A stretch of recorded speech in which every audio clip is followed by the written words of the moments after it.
Hello friends, എല്ലാവർക്കും travel വേൾഡിലേക്ക് സ്വാഗതം.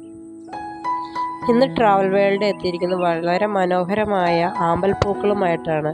ഇത് ഞങ്ങളുടെ താഴെയുള്ള പാടത്തിൻ്റെ നടുവിലുള്ള തോട്ടിലാണ്. അവിടെ നിറയെ ആമ്പൽപ്പൂക്കൾ എല്ലാം രാവിലെ നമുക്ക് വന്നാൽ കാണാൻ കഴിയും. വളരെ മനോഹരമായിട്ട് രാവിലെ വിരിഞ്ഞു നിൽക്കുന്നത് അങ്ങ് പടർന്ന് നീണ്ടു കിടക്കുക കേട്ടോ. വളരെ മനോഹരമാണ് കാണുവാനായിട്ട്. നല്ല രസമാണ്. രാവിലെ വരണം കാണണമെങ്കിൽ, നല്ല ഭംഗിയാണ്. അപ്പോൾ ആമ്പൽപ്പൂക്കൾ എല്ലാവർക്കും ഇഷ്ടമായി എന്ന് കരുതുന്നു. എല്ലാവരും ഞങ്ങളുടെ ചാനൽ സബ്സ്ക്രൈബ് ചെയ്യുക, ലൈക്ക് ചെയ്യുക, ഷെയർ ചെയ്യുക, ഞങ്ങളെ സപ്പോർട്ട് ചെയ്യുക. അപ്പോൾ എല്ലാവർക്കും ബൈ.